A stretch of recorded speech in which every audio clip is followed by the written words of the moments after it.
नहीं तो सदा के लिए किंग कर्तव्य विमूढ़ हो करके आप भटकोगे। गुरु तो बैठे इंतजार कर रहे हैं कब प्रेमी बन के जाओ और पकड़ करके अंगुली ले चलें, लेकिन आप हो कि आनाकानी कर रहे हो। कितना गुरुजी जबरदस्ती आपको पकड़ करके स्कूल में ले जाना चाहते हो, लेकिन माई बाप अच्छी तरह जानते हैं जो जिद्दी बच्चा होता है स्कूल नहीं जाता ना, तो जब उठा करके टांग लेते हैं अपने पैरों को लुंज पुंज कर देता, जैसे लकवा हो गया, खड़ा करते धड़ाम से गिर जाता है।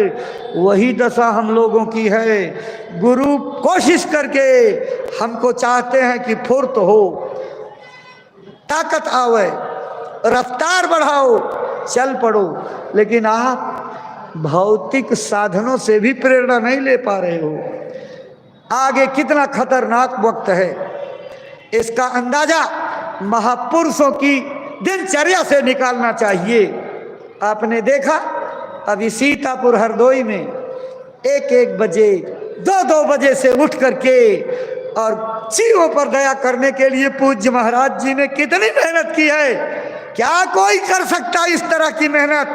गुरु महाराज की दया और कृपा से इतना परिश्रम करके जो जन जागरण किया है, इतिहास बन गया भाई बहनों। जो लोग किसी प्रकार के बहकावे भ्रम भ्रांति के शिकार थे, उन्हें अपनी गलतियों का एहसास हुआ और नए लोगों के अंदर गुरु महाराज की अमर वाणी का वो जादू चला है कि लोग बड़े बड़े बुद्धिजीवी भजन कर रहे हैं और भजन करके अपने अनुभव बता रहे हैं कि बड़ी दया हो रही है।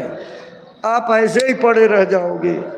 गुरु महाराज की बात आ रही है, तुम देखना, यही मंच है गुरु महाराज का। मुझे अच्छी तरह याद है, इसी मंच से गुरु महाराज ने देखा यहाँ गेट पर अंदर आगे आने के लिए धक्का मुक्की हो रही।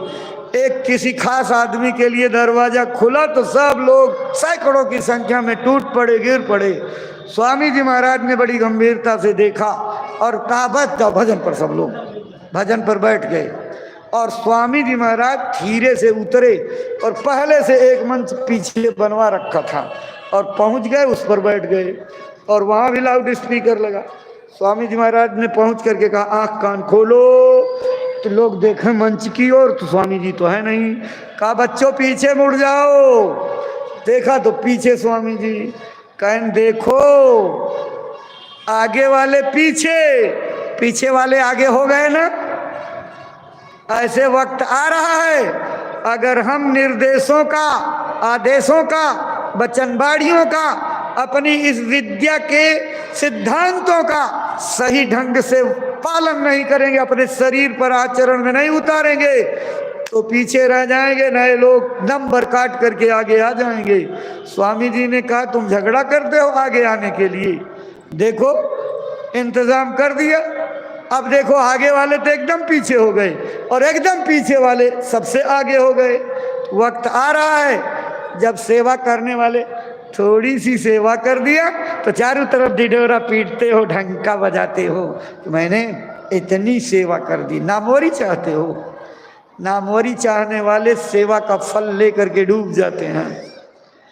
सेवा ऐसी करो, दाहिना हाथ करे तो बायां न जान पावे, एक आंख देखे तो दूसरी न जान पावे।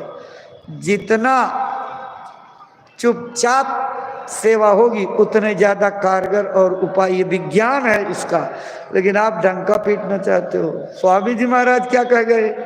अरे जिसकी तुम चर्चा करते हो कि मैंने सेवा कर दी, वो सेवादार अभी आए नहीं, आगे आ रहे हैं।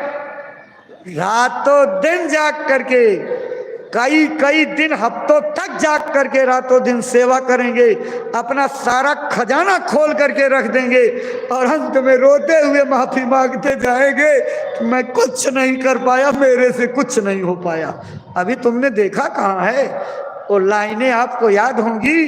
इनको खुद की जरूरत जब महसूस हो ताला भी भामाशाहों का खुल जाएगा, लेकिन वक्त और जरूरत पर जो काम आता है उसकी बहुत बड़ी महिमा होती है। वक्त निकल जाने के बाद आप सब कुछ करने को तैयार हो जाओगे तो क्या बात रहेगी। इसलिए अभी वक्त है, अभी